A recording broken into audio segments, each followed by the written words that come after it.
Welcome welcome welcome. 10 minute में हिरन की बिरयानी तैयार हो जाएगी।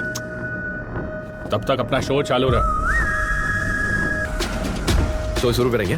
शुरू करो से जो किक मिलेगी ना, एक्सटैटिक, वो खून की नदी, बड़ी लड़ाई, उसके बाद पीस, डेमोक्रेसी, टेंशन भूल के सूख के जीना, आराम से घर पे चैन से सोना। दोस्तों, आज जिस मूवी को हम एक्सप्लेन करने वाले हैं वो 2025 की Tamil action romantic drama film retro है, जिसे लिखा और डायरेक्ट किया है कार्तिक सुब्बाराज ने, और इसमें मुख्य भूमिका में है साउथ के सुपरस्टार सूर्या और पूजा हेगड़े। फिल्म में रोमांस है, इमोशन है, एक्शन है और साथ ही एक गहरा सामाजिक संदेश भी है। इससे पहले हम मूवी एक्सप्लेनेशन शुरू करें, दोस्तों हमारी आपसे एक गुजारिश है कि हमारे चैनल को सब्सक्राइब कर लें और अधिक से अधिक लाइक और शेयर करें। तो चलिए बिना किसी देरी के मूवी की एक्सप्लेनेशन शुरू करते हैं। कहानी शुरू होती है 1960 के दशक के थूथुकुडी नाम के शहर से, जहां एक गैंगस्टर की पत्नी संध्या एक अनाथ बच्चे को अपनाती है। उस बच्चे के पेट पर एक खास निशान होता है, एक भाले का। वह बच्चा कोई आम नहीं है। संध्या उसे नाम देती है पारीवेल, यानी उर्फ पारी कन्नन। संध्या उसे माँ की तरह पालती है, पर उसका पति थिलगन, जो कि एक क्रूर गैंगस्टर है, उसे कभी स्वीकार नहीं करता। लेकिन पारी अपनी माँ संध्या से बेइंतहा प्यार करता है। उसकी परवरिश ऐसे माहौल में होती है जहाँ प्यार भी है और गोलियों की आवाजें भी। साल बीतते हैं और एक दिन संध्या की मौत हो जाती है। इस दुखद मौके पर पारी की मुलाकात होती है रुकमणी नाम की एक लड़की से, एक मासूम, शांत और समझदार बच्ची, जिसकी माँ का भी हाल में ही निधन हुआ है। दोनों बच्चों की आंखों में गम है, पर उस गम में एक कनेक्शन भी है। इसी बीच थिलगन पर हमला होता है और बहादुर पारी अपनी जान की परवाह किए बिना उसे बचा लेता है। थिलगन, जो अब तक उसे अपना नहीं मानता था, अब थोड़ा नरम पड़ता है, मगर सिर्फ इतना कि वह पारी की वफादारी को स्वीकार करता है। साल 1989 आते आते थिलगन ने दोबारा शादी कर ली है और अब उसका एक जैविक बेटा भी है।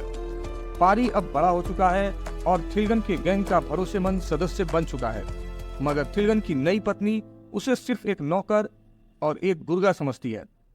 इसी दौरान पारी की दोबारा मुलाकात होती है वयस्क हो चुकी रुकमणी से, जो अब एक पशु चिकित्सक बन चुकी है।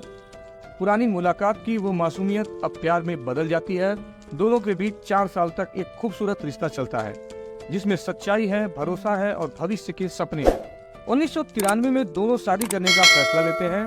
शादी वाले दिन पारी सभी के सामने ऐलान करता है कि वह अब अपराध का रास्ता छोड़ देगा और एक नया जीवन शुरू करेगा, जिसमें सिर्फ रुकमणी होगी और एक साफ सुथरी जिंदगी। लेकिन जैसे ही लगता है कि सब ठीक हो जाएगा, कहानी में एक बड़ा ट्विस्ट आता है। थिलगन उस पर आरोप लगाता है कि उसने एक खतरनाक हथियारों की डील को, जिसे कोड नाम गोल्ड फिश दिया गया था, उसको बर्बाद कर दिया है। इस सौदे में एक भावी प्रधानमंत्री उम्मीदवार धर्मन के लिए हथियारों की तस्करी शामिल थी। पारी इस गुनाह को स्वीकार करता है, लेकिन इस बारे में कोई और जानकारी नहीं देता और इसी वजह से उसे सजा मिलती है। 5 साल बाद 1998 में जेल में बंद पारी को एक खुफिया संगठन एक सौदा देता है। अगर वह एक गुप्त पंथ के लिए लड़े तो उसे रिहा कर दिया जाएगा। लेकिन पारी का दिल अब भी रुकमणी में अटका है। उसे पता चलता है कि रुकमणी अब अंडमान द्वीप पर है। वह हिरासत से भाग जाता है और रुकमणी से मिलने वहां पहुंच जाता है। रुकमणी के करीब पहुंचने के लिए पारी एक मशहूर हास्य चिकित्सक चैपलिन लाली का अपहरण कर लेता है और खुद लाली बनकर उसका भेष धारण कर लेता है। असली लाली डर के मारे साथ देता है और उसका यह भेद खुलने नहीं देता। इस भेष में पारी रुकमणी के करीब आता है, वो उसकी मदद करता है, उसे हंसाता है, मगर रुकमणी को अब भी पता नहीं कि यह वही पारी है। अंडमान द्वीप पर लॉर्ड मिल्टन और उसका बेटा फ्रेडी राज करते हैं, जो वहाँ के गरीबों और जानवरों पर जुल्म करते रहते हैं। फ्रेडी रुकमणी को परेशान करता है। जब वे हदें पार करता है तो पारी गुस्से में आकर उस पर हमला कर देता है। अपमानित फ्रेडी बदला लेने के लिए खतरनाक पंथ यानी रबर कल्ट के लीडर माइकल को बुलाता है। पारी अपना दिल टूटने के बाद खुद को पंथ के हवाले कर देता है। उसका पहला मुकाबला इतना भयानक होता है कि दर्शक दंग रह जाते हैं। उसकी ताकत, उसका हुनर सबको हैरान कर देता है। माइकल उसे स्टार फाइटर बना देता है और उसके लिए एक पार्टी आयोजित करता है। पार्टी में एक चौंकाने वाला खुलासा होता है। पारी का असली नाम जड़ा मुनि है। वह असल में द्वीपवासियों पशुपति और पल्लवी का बेटा है। उसके साथ एक जुड़वा बहन भी थी, मगर एक हमले के डर से पारी को भारत में तस्करी कर दिया गया। वहाँ उसके रक्षक मारे गए और फिर संध्या ने उसे गोद लिया था। यह सच्चाई जानकर पारी अपने असली पिता से मिलता है, लेकिन उसे अभी लड़ाई लड़नी बाकी है। पारी फिर से अखाड़े में लौटता है, इस बार गरीबों के लिए, सच्चाई के लिए। वह माइकल को हराता है, मगर उसे जान से नहीं मारता बल्कि अपमानित करता है।